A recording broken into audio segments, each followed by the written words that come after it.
आइए देखते हैं क्या होता है। समांगी मिश्रण है। विलयन एक समांगी मिश्रण है। कैसा मिश्रण है? समांगी मिश्रण है। विलयन एक समांगी मिश्रण है। होमोजीनस मिक्सचर है। मतलब होमोजीनस मिक्सचर का मतलब क्या हुआ कि जैसे मान लीजिए एक विलयन यहाँ अगर बनाया जाए इसके अंदर, तो इसमें जो भी कंपोनेंट्स होंगे उनका जो सांद्रण होगा वो इसमें क्या होगा, चारों तरफ एक जैसा होगा। मतलब इसका जो विलेय होगा वो इसमें पूरे तरीके से मिश्रित होगा, तो वो एक समांगी मिश्रण है। विलयन के दो पार्ट्स हो सकते हैं। विलयन के हम दो भाग कह सकते हैं। इसके दो अवयव हो सकते हैं। विलयन के हम कह सकते हैं कि विलयन के दो अवयव होते हैं। विलयन के दो अवयव होते हैं, यानी विलयन जो है दो अवयवों से मिलकर बना होता है। जिस तरह के विलयन की हम यहाँ पे बात कर रहे हैं, जो अवयव अधिक मात्रा में होता है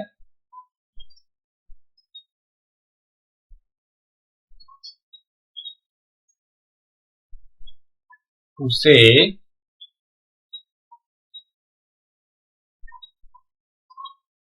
विलायक कहा जाता है। उसे कहा जाता है विलायक।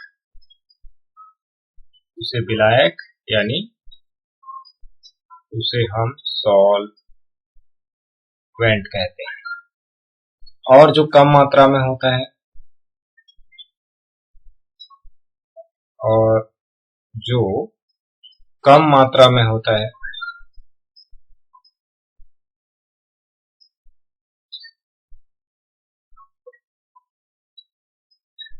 जो कम मात्रा में होता है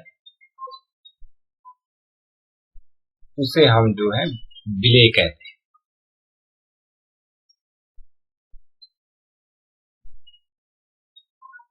उसे विलेय यानी उसे जो है सॉल्यूट कहा जाता है।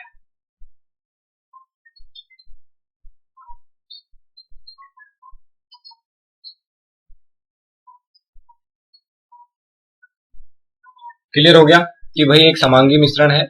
विलयन के दो अवयव होते हैं जिनमें हम जो अधिक मात्रा में होता है उसे विलायक कहते हैं और जो कम मात्रा में होता है उसे विलेय कहते हैं। तो ये दो चीजें आपने ध्यान में रख लेनी है कि विलयन जो है हमारा, जो विलयन है इसके दो पार्ट हैं। एक पार्ट को आप बोलते हैं सॉल्वेंट और दूसरे पार्ट को आप बोलते हैं सॉल्यूट। तो यहाँ पर ये हमेशा जो अधिक होगा उसे आप जो है, जो अधिक मात्रा होगी जिसकी विलयन में, जिसकी मात्रा अधिक होगी उसे आप क्या कहेंगे, विलायक कहेंगे। और जिसकी मात्रा कम होगी उसे हम क्या कहेंगे, उसे हम विलेय कहेंगे। यानी जिसकी मात्रा अधिक होगी उसे विलायक कहा जाएगा। बिल्कुल इस चीज को ध्यान रख लेना है। और जिसकी मात्रा कम होगी उसे क्या कहा जाएगा, विलेय कहा जाएगा। तो ये इतना चीज आपने इसमें स्पष्ट कर लेना है। विलयन के अंदर पहला पॉइंट तो हमारा यही है। इसमें जो इम्पोर्टेंट है, जो याद रखना है हमें, वो ये है, क्योंकि इसी से आगे जो है हम विलयनों को पहचान पाएंगे। विलयन में हम विलेय और विलायक की पहचान कर पाएंगे मात्रा को देख करके। जिसकी मात्रा अधिक होगी वो विलायक होगा और जिसकी मात्रा कम होगी वो विलेय होगा। इतनी चीजें इसके अंदर आगे। चलिए आगे देखते हैं हम। अब इसमें आगे प्रोसेस करते हैं इसको। अब यहाँ पर जो है ये कुछ विलयनों के प्रकार हमारे सामने आ रहे हैं।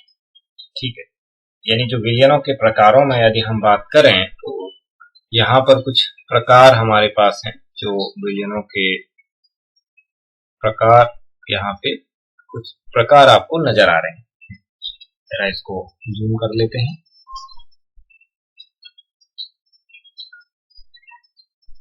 ये देखिए विलयनों के प्रकारों में यहां पर आपको 3 तरह के विलयन दिखाई दे रहे हैं।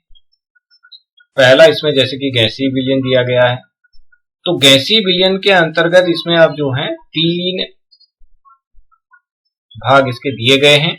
विलेय यानी ये कम है, इसकी मात्रा क्या है, कम मात्रा है। विलय इसकी मात्रा क्या है, अधिक है, इसकी मात्रा क्या है, अधिक है। अब यहां पर समझिए आप, ये भी एक विलयन है। गैसीय विलयन का मतलब कि जिसमें कोई विलेय क्या हो, गैस हो, और विलायक भी गैस हो। ये एक कम होगा और एक ज्यादा होगा। जैसे ऑक्सीजन व नाइट्रोजन गैस का मिश्रण। वायु जो है हमारी, इसमें हम वायु का एग्जाम्पल भी लिख सकते हैं। जैसे जो हवा है, उस हवा में कार्बन डाइऑक्साइड भी होती है, तो वायु में जो ऑक्सीजन है उसका प्रतिशत है कितना, 21% ऑक्सीजन है, और 78% क्या है, 78% क्या है, N2 है। तो भाई ये N2 जो है यहाँ पर किसका काम करेगा, ये विलायक का काम करेगा। N2 यहाँ पर किसका काम करेगा, विलायक का काम करेगा। और ये ऑक्सीजन जो है यहाँ पे O2 जो है, ऑक्सीजन किसका काम करेगा, जो यहाँ पे जो O2 है ये किसका काम करेगा, ये काम करेगा किसका, विलेय का। अब आप धीरे धीरे आप अपने दिमाग में इस चीज को बैठाएंगे, यानी विलेय का काम करेगा। क्योंकि ये 21% कम है और 78% ज्यादा है, तो ये इसलिए विलायक है और ये क्या है, विलेय है। तो इस पर ध्यान दीजिए। ठीक हो गया। दूसरा क्या है, गैसीय विलयन के अंदर द्रव और गैस का विलयन। यानी ये जो नाम दिए गए हैं इनको, ये किसके आधार पर दिए गए हैं, विलायक के नाम के आधार पर दिए गए हैं। किसके नाम पर, विलायक। यानी जो चीज विलायक होगी, विलायक ये नाम जो है विलायक पर आधारित है कि विलायक क्या चीज है। देखो यहाँ विलायक गैस है सब में, देखो ये विलायक के नाम पर इनको विभाजित किया गया है। तो द्रव यानी द्रव कम है तो गैस ज्यादा है। जैसे क्लोरोफॉर्म को नाइट्रोजन गैस में मिश्रित किया जाए, क्लोरोफॉर्म होता है CHCl3, तो CHCl3 प्लस N2। ठीक है, ये एक मिश्रण है हमारे पास जो कि गैसीय विलयन का काम कर रहा है। क्लोरोफॉर्म ये द्रव है, क्लोरोफॉर्म क्या है, ये द्रव रूप में रहता है, और ये नाइट्रोजन क्या है, ये गैस है। ये आप पहचानते हैं, इस चीज को जानते हैं। अब ये द्रव है तो इसकी मात्रा कम है, क्योंकि ये विलेय है इसलिए इसकी मात्रा कम है, इसलिए हम कह रहे हैं कि विलेय, इसकी मात्रा कम है और इसकी मात्रा क्या है, अधिक है। और ये क्या है, इसमें विलायक है। ये किसका काम कर रहा है, विलायक का। यानी N2 जो है वो विलायक है, N2 इसके अंदर क्या है, विलायक है। इसी तरीके से ठोस में आप देख पा रहे हैं, किसी ठोस को गैस में मिला दिया गया है। अब ठोस को गैस में मिलाना यानी कपूर का नाइट्रोजन गैस के साथ मिश्रण, तो कपूर इसमें विलेय है, नाइट्रोजन इसमें विलायक है। दूसरा आप देख पा रहे हैं द्रव विलयन, लिक्विड सॉल्यूशन। इसके अंदर जो है पहले गैस की मात्रा इसमें कम है और द्रव की मात्रा क्या है, ज्यादा है। द्रव की मात्रा ज्यादा है तो द्रव इसमें विलायक है और गैस इसमें जो है विलेय है। तो इसका एग्जांपल है कि जल में घुली हुई ऑक्सीजन, तो ऑक्सीजन की मात्रा कम होती है जल में और जल ज्यादा होता है, तो द्रव जो है यहाँ पर जो हमारे पास इस तरह से हो गया O2 प्लस H2O, इस तरह से नजर आ रहा है। H2O इसमें विलायक है और ये क्या है, O2 इसके अंदर क्या है, ये विलेय है। O2 क्या है, ये विलेय का काम कर रहा है और ये H2O इसमें विलायक का काम कर रहा है। इसी तरह से द्रव का विलयन है, दो द्रवों का विलयन की बात हो रही है। एक की मात्रा कम होगी, एक की मात्रा ज्यादा होगी। जैसे जल में घुली एथेनॉल, इस तरह का मिश्रण हो सकता है। तीसरा ठोस और द्रव का मिश्रण है, जो कि हम जनरली जानते ही हैं, ठोस और द्रव का, जल में घुला हुआ ग्लूकोज, NaCl कुछ भी हो सकता है। ठोस विलयन तीसरा जो है, इसमें ठोस विलयन का मतलब इसमें जो आपका विलायक होगा जिसकी मात्रा अधिक होगी वो ठोस होगा। जैसे गैस और ठोस का मिश्रण है। हाइड्रोजन का पैलेडियम में विलयन एक उदाहरण है ठोस विलयन का। PD, पैलेडियम बोलते हैं किसको, PD को। ठीक है, PD पैलेडियम में, हाइड्रोजन का पैलेडियम में विलयन जो है वो एक जो है ठोस विलयन है। इसी तरह से क्या है, द्रव और ठोस का विलयन है, यानी एक द्रव और एक ठोस को मिला दिया जाए। जैसे पारे का सोडियम के साथ अमलगम, या कोई भी अमलगम होता है, अमलगम पारा तो रहता ही है, तो इसलिए जो है ये एक जो है ठोस विलयन है। इसी तरह से दो ठोसों को मिला दिया जाए, तांबे और सोने का विलयन हो गया। इसके अंदर एलॉयज भी आ सकते हैं, यानी मिश्र धातुएं भी इसके अंदर आ सकती हैं। तो इस तरीके से मुख्य तौर पर हमने विलायक को ध्यान में रख करके जो विलयन है उनको 3 वर्गों में विभाजित कर दिया। नंबर 1 आपका गैसीय सॉल्यूशन था, नंबर 2 आपका द्रव विलयन था, नंबर 3 आपका ठोस विलयन था। इन 3 तरीके से हमने इनको डिस्कस कर लिया और इस तरह से एग्जाम्पल हमने इसमें दे लिए। इसका जो मकसद है वो विलेय और विलायक को पहचानना है आपको, किस तरीके से इनमें विलेय और क्या होगा, ये सारी चीजें आप इसमें जान गए। जैसे हम वायु की बात करते हैं तो इस तरीके से हमने इस चीज को अच्छी तरीके से अब आप जो है समझ गए विलयन के प्रकारों को। आगे बढ़ते हैं इसमें अब जो है अगला जो हमारा टॉपिक है वो है विलयन की सांद्रता। तो विलयन की सांद्रता को कैसे व्यक्त करना है इस बारे में हम जानेंगे। विलयन की सांद्रता से क्या अभिप्राय है, तो जो यहाँ पर ये दिया गया है देखेंगे विलयन की सांद्रता से आप क्या समझते हैं। विलयन की सांद्रता क्या है, विलायक की निश्चित मात्रा में, विलायक की निश्चित मात्रा में उपस्थित विलेय की मात्रा, किसकी मात्रा, विलेय की मात्रा। विलेय क्या है, जो कम होगा, जो कम होगा, विलेय क्या होगा, कम होगा, विलेय की मात्रा विलयन की सांद्रता कहलाती है। जैसे मान लीजिए हमारे पास कोई इस तरह का एक वो हो, इस तरह से कोई एक पात्र हो और इसके अंदर आपने जो है ये कितना 500 ml में मैं इसको ले रहा हूं, 500 मिलीलीटर इसमें हमने जल ले रखा है, 500 मिलीलीटर हमने इसमें जल ले रखा है। अब आप इसमें कुछ जो है थोड़ी सी मात्रा आप इसमें क्या किस चीज की मिला रहे हैं, थोड़ी सी मात्रा आप इसमें NaCl की मिला रहे हैं। ठीक हो गया। NaCl की मात्रा कम है, इसकी मात्रा कम है, मान लीजिए इसकी मात्रा है 5 ग्राम हमने ले लिया, तो 5 ग्राम की तुलना में 500 बहुत ज्यादा है, तो ये जो NaCl हो गया इसमें, इस विलयन के अंदर NaCl विलेय का काम करेगा। ठीक है, इस विलेय का काम करेगा।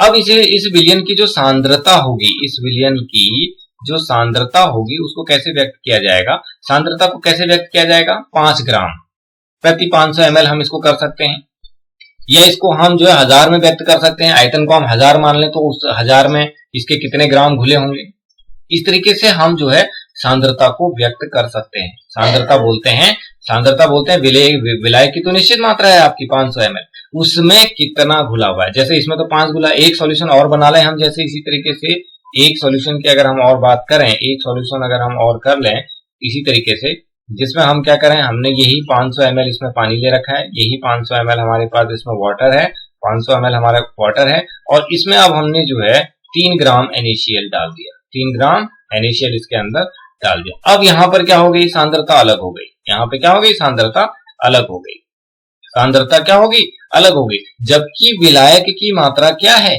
सेम है। देख पा रहे हैं, विलायक की मात्रा सेम है और विलायक की मात्रा सेम है, 500 ml, यहाँ पर भी विलायक 500 ml है और यहाँ पर भी विलायक कितना है, 500 ml है, लेकिन विलेय की मात्रा क्या है, अलग है। विलेय की मात्रा क्या है, अलग है। यहाँ पर विलेय कितना है, 3 ग्राम है और यहाँ पर विलेय कितना है, 5 ग्राम है। तो ये जो है इसकी सांद्रता अधिक होगी इस विलयन की, क्योंकि यहाँ 5 ग्राम घुला हुआ है, तो इसकी सांद्रता क्या होगी, अधिक होगी। इसकी सांद्रता क्या कहलाएगी, अधिक कहलाएगी, और इसकी सांद्रता क्या कहलाएगी, कम कहलाएगी।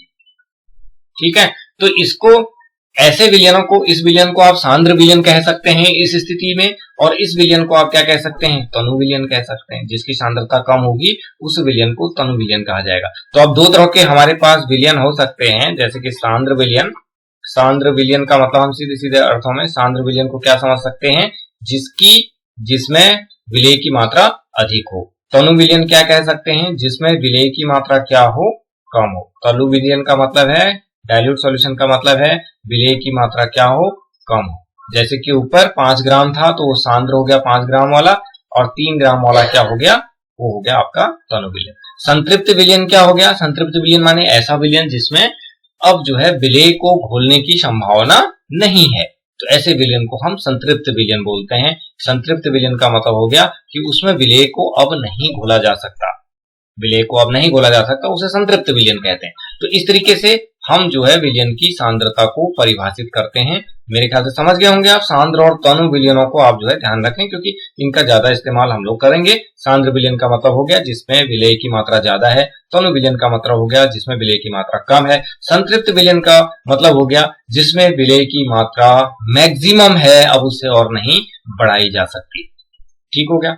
अब बात आती है विलयन की सांद्रता को व्यक्त करना। तो विलयन की सांद्रता को व्यक्त करने के कुछ हमारे पास तरीके हैं, उन तरीकों की हम बात करेंगे यहाँ पर। तो विलयन की सांद्रता को व्यक्त करने का सबसे पहला तरीका है द्रव्यमान प्रतिशत, दूसरा तरीका है आयतन प्रतिशत, तीसरा तरीका है आयतन द्रव्यमान प्रतिशत, फिर इसके बाद है मोलरता, इसके बाद है मोललता, ठीक है, नॉर्मलता, मोल प्रभाज, पार्ट्स पर मिलियन जिसको हम ppm भी बोलते हैं इस तरीके से, ppm, और फॉर्मलता।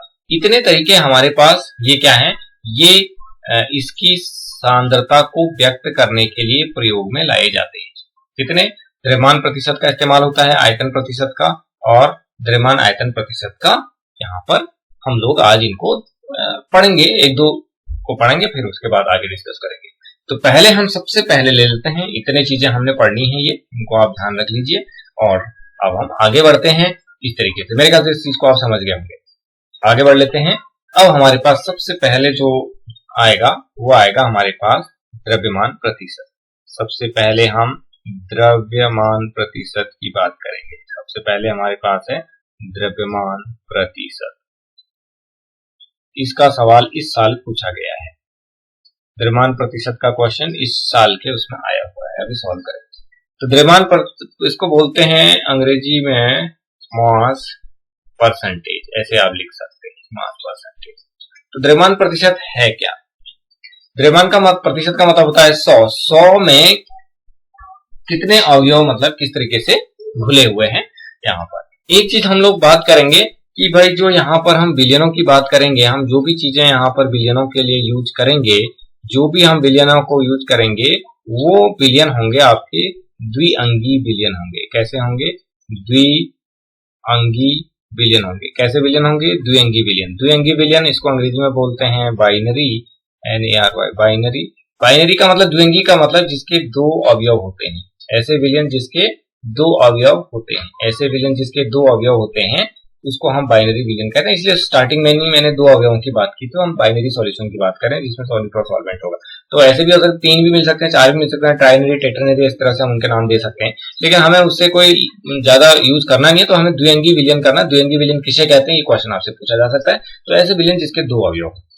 तो यहाँ पर मास परसेंटेज है क्या, इस पर हम बात करेंगे। तो मास परसेंटेज क्या है भाई? मास परसेंटेज में हम अवयव का द्रव्यमान प्रतिशत निकालते हैं। मतलब अवयव का मतलब हो गया दो अवयव हैं भाई।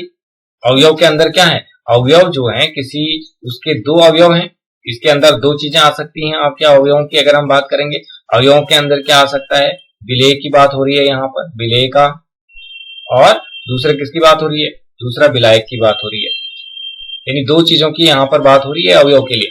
अवयव का प्रतिशत का मतलब हो गया विलेय का प्रतिशत। तो यदि मुझे विलेय का प्रतिशत निकालना है, वो तो मैं समझ ही जाऊंगा विलेय क्या है करके इसमें, या विलयन या क्या चीज है।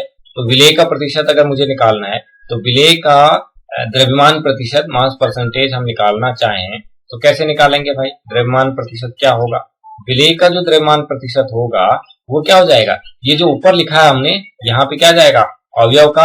यानी यहाँ पर हम लिखेंगे अब विलेय का। यहाँ पर क्या लिखा जाएगा?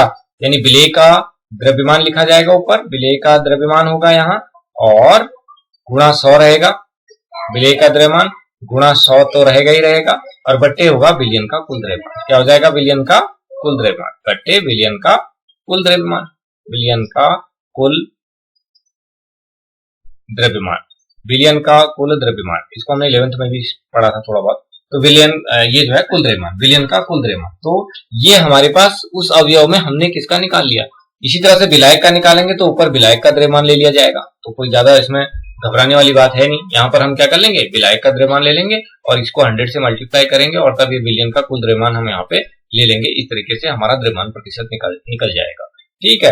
अब जैसे मान लीजिए आपको पूछा जाए कि भाई इस तरीके से हमको एक क्वेश्चन पूछ लिया जाए कि मतलब 10% ग्लूकोज विलयन बोल दिया जाए। अगर हमको बोला जाए कि 10% ग्लूकोज विलयन का क्या मतलब है, ऐसे आपसे पूछ लिया जाए कि 10% ग्लूकोज विलयन, 10% ग्लूकोज विलयन क्या है, इसका मतलब विलयन का क्या मतलब है। ऐसे प्रश्न, छोटे मोटे प्रश्न आ सकते हैं कि क्या तात्पर्य है या इसका क्या मतलब है। इस तरह से मैं लिख देता हूं, इसका क्या मतलब है ये। तो इसका मतलब क्या है, इसका क्या अर्थ है, इसका क्या अर्थ है? इसका अर्थ है कि 10 ग्राम, इसका क्या अर्थ है यहां लिख लेते हैं इसका अर्थ है 10% दिया है तो 10 ग्राम, इसका मतलब हम इसको ग्राम में ले लेंगे। 10 ग्राम ग्लूकोज को, ठीक है, 10 ग्राम ग्लूकोज को, यहाँ पे एक कैसे लिखना आपने, 10 ग्राम ग्लूकोज को, ये 10 दे रखा है, इसको 100 में से घटाएंगे 90, यानी 90 ग्राम विलायक में घोला गया है। 90 ग्राम विलायक में घोला गया है। 90 ग्राम विलायक में घोला गया है। 90 ग्राम विलायक में घोला गया है। 90 ग्राम विलायक में घोला गया है। 90 ग्राम विलायक में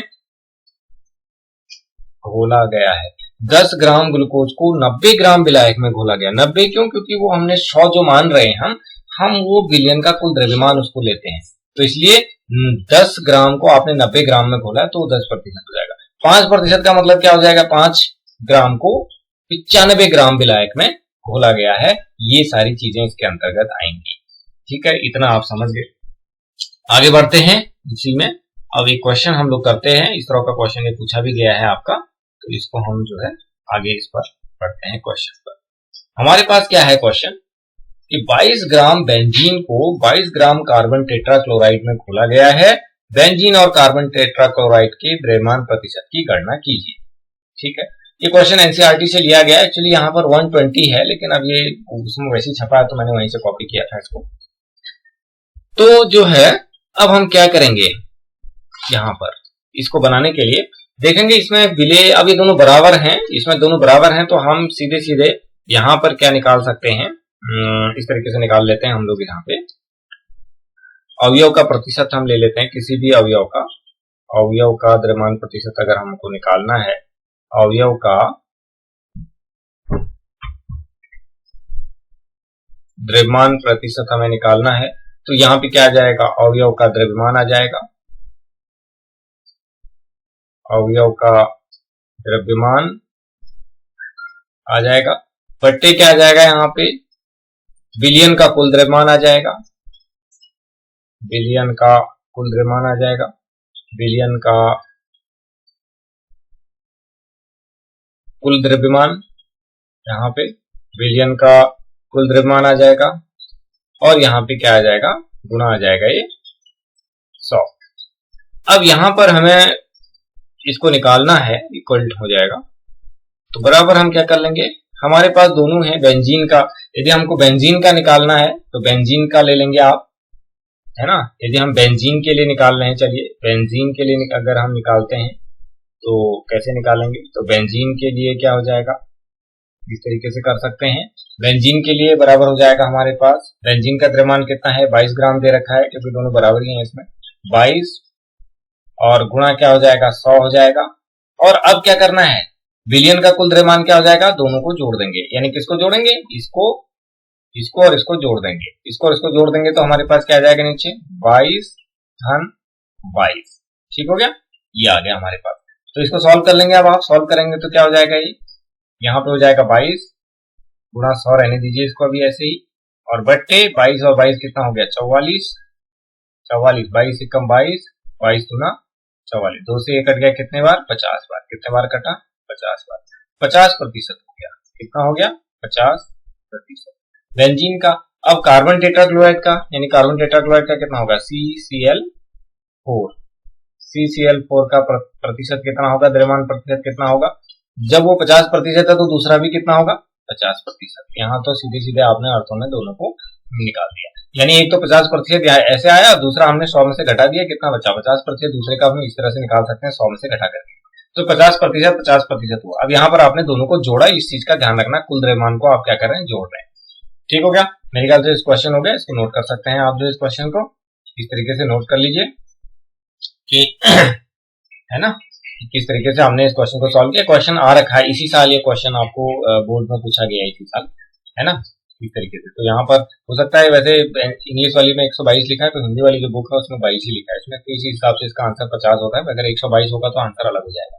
तो अब यहाँ पर आप इसको जोड़ेंगे, तब 122 और 22 को जोड़ेंगे तो कितना आएगा, उस हिसाब से आप इसको सॉल्व करेंगे।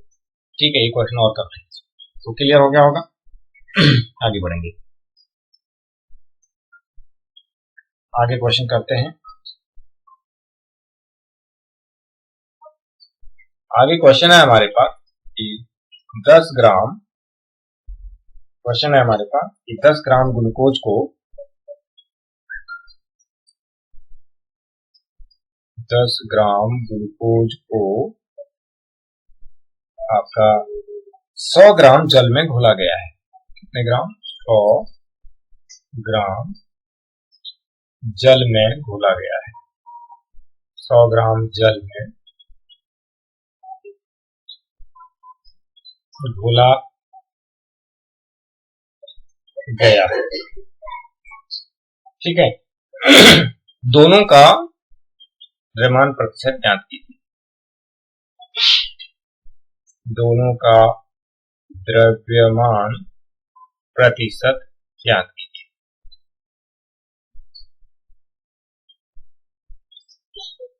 ज्ञात कीजिए। दोनों का द्रव्यमान प्रतिशत ज्ञात कीजिए। तो ये जो है ऐसा क्वेश्चन हमको पूछा गया है। ठीक है, हमको जो है इस तरीके से क्वेश्चन इसमें पूछा गया है। अब देखते हैं इस सवाल को सॉल्व करते हैं, इसका सॉल्यूशन लेते हैं।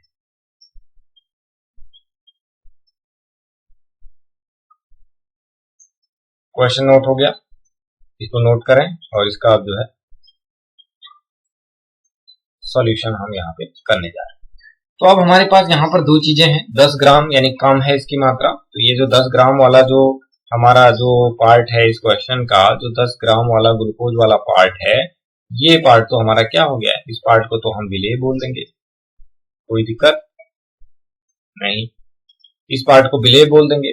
अब 100 ग्राम हमारे पास दूसरा अवयव इसमें जो है 100 ग्राम क्या है, जल है। तो 100 ग्राम जल है, ज्यादा है भाई, इसको हम क्या बोल देंगे, विलायक बोल देंगे। इस तरीके से भी हमने समझना है इन चीजों को, इसको हम विलायक बोल देंगे। ठीक हो गया। तो हम सबसे पहले ग्लूकोज का प्रतिशत यहाँ निकालते हैं, है ना। तो ग्लूकोज के प्रतिशत के लिए निकालते हैं, तो पहले हम लिख लेते हैं ग्लूकोज का द्रव्यमान प्रतिशत। ग्लूकोज का द्रव्यमान प्रतिशत। तो ग्लूकोज का जो द्रव्यमान प्रतिशत होगा वो कैसे हमें निकालना है देखते हैं। बराबर आ जाएगा यहाँ पे ग्लूकोज का द्रव्यमान, यहाँ पे आ जाएगा ग्लूकोज का द्रव्यमान आ जाएगा, ग्लूकोज का द्रव्यमान बट्टे आ जाएगा विलयन का कुल द्रव्यमान। यहाँ पे क्या आ जाएगा, विलयन का कुल द्रव्यमान। सीख लीजिए इसको, विलयन का कुल द्रव्यमान। ठीक है, विलयन का कुल द्रव्यमान हो जाएगा और गुणा हो जाएगा ये 100। ठीक हो गया। चलिए अब हम आगे बढ़ते हैं इसी में। अब हमारे पास यहीं से ले लेते हैं। अब ग्लूकोज का द्रव्यमान हमारे पास कितना है, 10 है, अपॉन हो जाएगा विलयन का कुल द्रव्यमान। एक अवयव 10 ग्राम का है, दूसरा अवयव 100 ग्राम का है, और गुणा क्या हो जाएगा, 100 हो जाएगा। यहाँ पे पहले से ही सूत्र में 100 है, ये हमें 100 में से लेना है। इसको अगर हम सॉल्व करेंगे तो कितना हो जाएगा, ये 10 रहा और नीचे का जुड़ गया, तो क्या रहा आपके पास 10, है ना। 10 बट्टे कितना हो जाएगा, ये 110 हो जाएगा। 10 बट्टे कितना हो जाएगा, 110, 110। गुणा कितना हो जाएगा, 100 हो जाएगा। ठीक है, ये हो गया आपका यहाँ कैंसिल। बराबर क्या हो जाएगा, क्या कितना हो जाएगा, 100 बट्टे कितना हो गया, 11। इसको सॉल्व करेंगे तो ये लगभग वैल्यू आएगी आपके पास 9.09। ये आ गया आपका, इतना प्रतिशत होगा। ये क्या होगा, इतनी वैल्यू होगी, इतना परसेंटेज, इतना प्रतिशत आपका क्या है, ये द्रव्यमान प्रतिशत हो गया इतना 0.09। तो ये चीज जो है आपकी यहाँ पर क्लियर हो गई कि भाई ग्लूकोज का प्रतिशत आपने कैसे निकाला, यानी विलेय का प्रतिशत आपने कैसे निकाला। इस तरीके से आप एक इसको कर लिया। अच्छा, अब हमें क्या चाहिए, अब दूसरा पार्ट हमारा जल है, तो जल का हम जो है यहाँ पे कैसे निकाल पाएंगे। तो जल का जो प्रतिशत होगा, यानी द्रव्यमान प्रतिशत हो गया, अब सूत्र लिखने की जरूरत है नहीं, मैं सीधे सीधे लिख रहा हूं। द्रव्यमान प्रतिशत जो होगा, यानी जल का जो द्रव्यमान कितना है, 100 है। ठीक हो गया, 100 है। अब 100 बट्टा कितना होगा, 110 ही होगा, नीचे तो कितना होगा, 110 ही रहेगा, और गुणा कितना रहेगा यहाँ पे 100 रहे ये। अब इसको आपने सॉल्व कर लेना है और सॉल्व करने पर जो वैल्यू आएगी वो वैल्यू जो है हो जाएगी, और वो वैल्यू कितनी आएगी, 100 में से इस वैल्यू को माइनस कर दो, उतनी वैल्यू यहाँ पर आ जाएगी आपकी जो है। तो इसको आप जो है कैलकुलेट करें कितना आता है, जल का द्रव्यमान कितना, जल का द्रव्यमान प्रतिशत कितना आता है। तो मेरे को लगता है कि अब आप ये जो टॉपिक है आपका ये क्लियर हो गया, क्योंकि क्वेश्चन बनते हैं इससे भी और आपको क्वेश्चन जरूर पूछे जाएंगे। ठीक हो गया द्रव्यमान प्रतिशत से रिलेटेड। तो मेरे ख्याल से द्रव्यमान प्रतिशत में कोई दिक्कत अब आपको नहीं आनी चाहिए। यदि कोई दिक्कत आती है तो उसको जो है आप जो है क्वेश्चन पूछ सकते हैं, मैसेज करके आप मेरे को क्वेश्चन पूछ सकते हैं। ठीक हो गया ये। आगे बढ़ लेते हैं। अब हम इसमें एक टॉपिक और डिस्कस कर लेते हैं।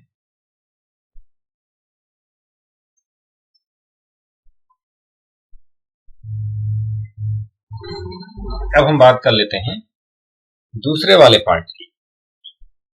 दूसरा वाला पार्ट था हमारे पास आयतन प्रतिशत। इसी के जैसा है आयतन प्रतिशत, आयतन प्रतिशत। अब यहां पर कुछ नहीं करना आपने, आयतन प्रतिशत में सेम चीज है, यानी यहां पे क्या लिख दिया जाएगा, अवयव का आयतन प्रतिशत, अवयव का आयतन प्रतिशत। अब इसको जो रिप्रेजेंट करने का तरीका होता है v बाई v, इस तरह से रिप्रेजेंट करते हैं, और w बाई w उसको रिप्रेजेंट करते हैं। तो प्रतिशत कितना हो जाएगा, यहाँ पे अवयव का द्रव्यमान हो जाएगा सीधे सीधे, जो ऊपर हमने लिखा था, नहीं अवयव का आयतन हो जाएगा, वो द्रव्यमान वाला जो लिखा था। तो यहाँ पर हो जाएगा अवयव का आयतन ले लेंगे आप, यहाँ पे जितना भी जिस अवयव का आप निकालना चाह रहे हो उसका आयतन आ जाएगा, बट्टे विलयन का कुल आयतन आ जाएगा, यहाँ पे बट्टे आ जाएगा विलयन का कुल आयतन आ जाएगा, यहाँ पे क्या आ जाएगा, विलयन का कुल आयतन हो गया, और गुणा यहाँ पर भी कितना हो जाएगा, 100 हो जाएगा। कोई ज्यादा दिक्कत वाली बात है नहीं, बिल्कुल सेम है। इसी तरीके से यहाँ पर निकाला जाएगा आपका प्रतिशत, एक अवयव या एक अवयव का निकाल लीजिए, फिर दूसरे अवयव का निकाल लीजिए, जिसका निकालना है उसका आयतन यहाँ ले लेंगे। इस तरह के सॉल्यूशंस हो सकते हैं। जैसे क्वेश्चन हो सकता है आपके पास कि भाई हमको इस तरह से दे दिया रहेगा कि 10 ml एथेनॉल को, जैसे ऐसे दे दिया जाए कि 10 ml एथेनॉल को दे दिया जाए आपको 100 ml, इसी तरह से दे दिया जाए, सपोज 100 ml यही दे दिया जाए, 100 ml जल में घोला गया है।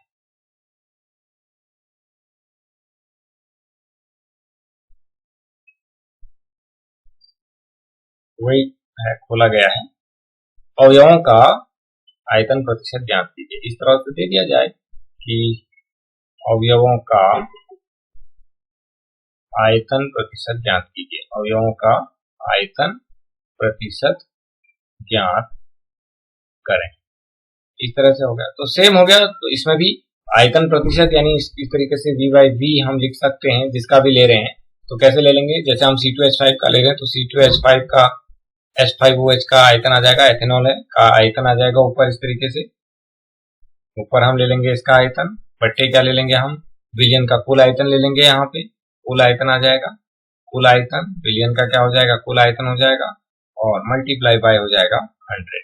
इस तरीके से कर लेंगे। तो इसका कितना हो जाएगा 10, इसको हमको अगर लेना है तो क्या होगा 10 बट्टे कितना हो जाएगा 110 ही होगा, ये भी 100 मतलब 10 प्लस 1 कितना 100 गुणा 100 हो जाएगा, इस तरीके से। ठीक है, तो बराबर क्या आ गया, ये आ गया आपका 100 बट्टे 11, 100 बट्टे 11, तो वो उतना ही आ गया 9.09 के समथिंग आएगा, क्योंकि हमने यहाँ उसको भी 100 लिया था। तो बात तो कोई फर्क पड़ा नहीं, लेकिन ये है कि भाई एक आपको आइडिया प्राप्त हो गया कि v बाई v हम इसको कह रहे हैं। तो इसको जो दर्शाने का तरीका है v बट्टे v का तरीका है। अब यहाँ पर जो हम दर्शाते हैं कि इसको, ये द्रव्यमान प्रतिशत को जब हम दर्शाते हैं तो यहाँ पर इसको दर्शाते हैं कैसे, w बाई w से। इस तरीके से हम इसको दर्शा सकते हैं। इसको दर्शाने का तरीका ऐसा होता है w बाई w, इस तरीके से हम इसको दर्शाते हैं w बाई w। कहीं किसी कोई लेबोरेटरी के अंदर आप जा रहे हैं, उसके अंदर विलयन रखा है, w बाई w रखा है, तो उसका मतलब द्रव्यमान प्रतिशत में उसके सांद्रण की उसको व्यक्त किया गया। तो ये इसमें इस तरीके से हमारे पास इस तरह के क्वेश्चंस भी आते हैं। तो दो सिंपल से क्वेश्चंस मैंने आपको बता दिए। अगर इनसे आपके माइंड में कोई कॉन्सेप्ट बनता है विलय विलायक का, तो अच्छी बात है, आगे आपको सवाल बड़े अच्छी तरीके से समझ में आएंगे, क्योंकि इसके अंदर हम न्यूमेरिकल पार्ट्स बहुत हैं, तो न्यूमेरिकल पार्ट्स हम करेंगे। तो आज का जो क्लास है वो हम यहीं पर इसको समाप्त करते हैं आज। और कल तो क्लास होगा नहीं, परसों को अब आपकी क्लास होगी, संडे को, ठीक उसी समय। ठीक है, ओके, गुड नाइट। और इसका रिकॉर्डिंग आपको मिल जाएगा बाद में।